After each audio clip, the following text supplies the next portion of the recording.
Welcome back to the Gridiron Expert. David versus Goliath. That's exactly what we have in the first college football playoff semifinal. The fourth-seeded Cincinnati Bearcats, becoming the first ever Group of 5 team to make the college football playoff, finally getting their shot, taking on the top seed, the Alabama Crimson Tide, the best team in the country, with the best dynasty and the best coach that the game has ever seen. Will the Bearcats pull off an upset for the ages? Or will Alabama once again cruise past their semifinal opponent and get back to yet another national championship game? We are here to break down everything you need to know for this playoff matchup, for this Cotton Bowl, and which of these teams is getting to that national championship. So once again, guys, welcome back to the Gridiron Expert. We're so glad you could join us today for one of the biggest videos and one of the biggest games of the year. As always, make sure to continue to like, comment, subscribe, share our videos, and of course, check out everything down in the description below. If you would like the spread pick for this Cotton Bowl, if you would like the spread pick for this, the next playoff game, for the remaining college football bowl games, make sure to go over to thegridironexpert.com and sign up for those expert picks. Not only will we have every single bowl game over there, we will also have all of the NFL playoff picks and a handful of the remaining NFL regular season games as well. So make sure to take advantage of that, guys. We have beat out over 80% of the national analysts each of the last 3 years. We're doing it again now. You're getting it for a low price, a year-long subscription. So you buy now, you get it all the way through 2022. Take advantage of it, guys. Join our team today and start winning today, because we guarantee it that you will. So let's break down this Cotton Bowl, guys. So much to talk about in this playoff semifinal. One that I personally am very hyped for, and I'm sure many others are as well. You know, you're going to look at this game and you're going to say, it's Alabama versus a Group of 5 team. They're going to blow out the Bearcats. And we say not so fast. Not so fast, because this Cincinnati team is different. This Cincinnati team is not like other Group of 5 teams. It's a dang good team, guys. We're going to start on offense. We'll take a look at their offense first. Cincinnati, guys, they are efficient and they are disciplined. And they are loaded with talent. This is the Bearcats offense that averages 39.2 points per game, nearly 250 passing yards per game, and over 180 rushing yards per game. But of course, the two biggest playmakers are, one, their quarterback, Desmond Ridder, who has thrown for over 3,100 yards and 30 touchdowns. And of course, their running back in Jerome Ford, who has rushed for over 1,200 yards and 19 touchdowns.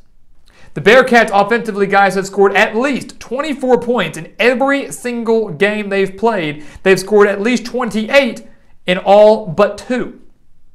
Bearcats 13-0, champions of the American Athletic Conference, taking down Houston in that game. But when you look at the offense as a whole, guys, you say, what does the offense have to do to beat the mighty Crimson Tide? What does Cincinnati have to do? Well, I'll tell you, the first thing they have to do is Desmond Ridder has to play mistake-free football. The team on offense as a whole has to play mistake-free football, because you cannot gift Alabama with a turnover, because they will make you pay for it. That offense, which we'll talk about in a second, will make you pay for it. They will score. Desmond Ridder additionally has to extend plays with his legs. You know, he has a dual threat capability. He's not the fastest guy in the world. He's not the biggest dual threat quarterback in the world, but it's there. And he has to be able to extend the plays. Whether it's design runs or not, don't just sit there in the pocket and force your team into a second or third and long situation. You've got to be able to extend plays, play smart football, situational football, and get the ball down the field. Desmond Ridder has to do everything in his power to make the play last as long as possible and make a play. And finally, Cincinnati has to maintain balance. They cannot afford to become one-dimensional. If Alabama shuts down the run, Cincinnati better find a way to get it back. If Alabama shuts down the pass, you better find a way to get it back. You've got to find a way to maintain balance, because if you become one-dimensional against Alabama, you lose the game. You lose the game. And those are the 3 biggest keys for Cincinnati. When you look at Alabama, this is arguably the best offense in the country. An offense that's averaging over 42 points per game, with the Heisman Trophy winner, Bryce Young, leading this team at quarterback, throwing for over 4,300 yards, 43 touchdowns, 4 interceptions. That's it. This offense is ridiculous. Unreal. And yes, we do know that Alabama will be without one of their star wide receivers in John Mechie, who tore his ACL in the SEC championship game against Georgia. Mechie putting up over 1,100 reception yards this year. But this team still has Jamison Williams, their leading wide receiver, who has over 1,400 reception yards and 15 touchdowns. Crimson Tide guys are averaging over 347 passing yards per game and also are averaging nearly 150 rushing yards per game.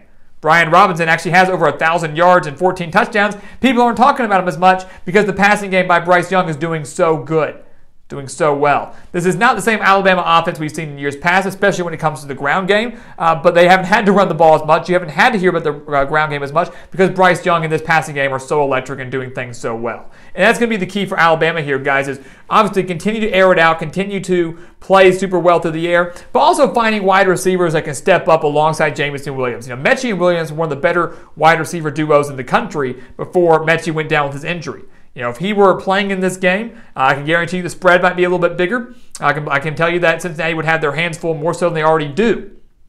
But no other receiver on Alabama's on their depth chart right now has more than 333 reception yards. You've got Jameson Williams and everybody else. Not a single one has more than 333. So you've got to find some other playmakers if you're Alabama to step up and help out Bryce Young, because you can't just target Jameson Williams all day. Can't just do that. We say that because Cincinnati's defense, guys, is that good. Cincinnati's defense is legit. They are. The Bearcats are allowing just 16.1 points per game, just 168.3 passing yards per game. They have the talent and the discipline and the depth to hang with Alabama and to get some key stops and to slow down this passing attack led by Bryce Young. This Cincinnati defense, guys, has forced 18 interceptions. 18 interceptions. Top 2 in the country. Kobe Bryant, the Thorpe Award winner, leads this secondary alongside Sauce Gardner. That's one of the best cornerback duos in the country. So had Mechie not gotten hurt, you would have one of the best cornerback duos in the country going up against one of the best wide receiver duos in the country. But here's the thing. Mechie going down, that creates, honestly, a big benefit and a huge advantage to me for Cincinnati, because what you're going to do is you're going to put Kobe Bryant on Jameson Williams. That's what you're going to do. Sauce Gardner, put him on whoever you want. That's going to force Alabama to find someone wide receiver-wise, pass catcher-wise, to step up. Because I'm not saying that Kobe Bryant's going to fully shut down Jameson Williams. Williams will get away. Guarantee he probably gets a touchdown this game. But you can't be targeted all day. Cincinnati's too good to allow him to torch him on every single play. So they're going to have to find a way, Alabama is, to find other playmakers to step up in that passing game. And whoever it is, whoever their number 2 guy is going to go up against Sauce Gardner. Not an easy matchup there. So again, that's going to be the big key for Cincinnati here, guys, is stopping that passing game. You're not going to fully stop it. You're not going to shut down Bryce Young, but you've got to slow it down. Maybe enough where you force a turnover or two. Maybe enough where you force a couple stops. This is the best passing attack Cincinnati's seen all year, and there's no doubt about that. So the Bearcats have got to find a way, if they want to hang in this game, maybe even win it, to create turnovers. And when they do that, convert off of those turnovers. And this defense, guys, has got to help their offense out by staying ahead. You know, Cincinnati finds themselves down 10, 14. Obviously, that is a comeback that is capable for many teams. In a game like this, I don't see it being capable for Cincinnati. They've got to stay even or stay ahead of Alabama the entire way through. Keep it within 1 possession. Once it gets to 2, things get dicey because it's very, very hard to stop this Alabama offense. When you look at Alabama defensively, they're allowing over 220 passing yards per game, but key number here, 82.8 rushing yards per game. Jerome Ford, who we talked about a lot when we talked about Cincinnati's offense, I'm not saying he's going to be a non-factor, but I wouldn't expect him to have a huge day. Over 1,200 yards on the year, wouldn't expect him maybe eclipse 100, 120. Be shocked if he's able to do that by himself. Alabama, their key, like we mentioned for Cincinnati, is they've got to force Cincinnati to be one-dimensional. That's the one thing Cincinnati cannot have on offense. So if Alabama's rushing defense stays as strong as it has all year long, for the most part, and they force Jerome Ford out of the picture, they're going to force Desmond Ridder to try to win this game solely through the air. And I can guarantee you he's not going to beat him with his legs. He's going to be sitting there in the pocket. Alabama's not going to allow him to escape. He's going to have to stand tall in the pocket, take hit after hit, stand in there, read this very tricky Alabama defense, led by one of the best defensive minds in the game in Nick Saban. He's going to try to win this game through the air by himself. Keep in mind, Bama had 15 interceptions and 46 sacks on the year. If Alabama can rattle Desmond Ridder early, create some pressure on him, maybe an early interception, they might have this game in the bag before it's even started. A playoff game, the Cotton Bowl, Arlington. Yes, I think there's going to be a great crowd for both sides there, but rattling Desmond Ridder, getting him early, and again, forcing Cincinnati into some second or third and long situations behind the chains, getting them behind, like we said, instead of allowing Cincinnati to stay ahead or even, That is going to be the key for Alabama defensively, and we believe they can do that. We believe they have the talent and the speed to do just that.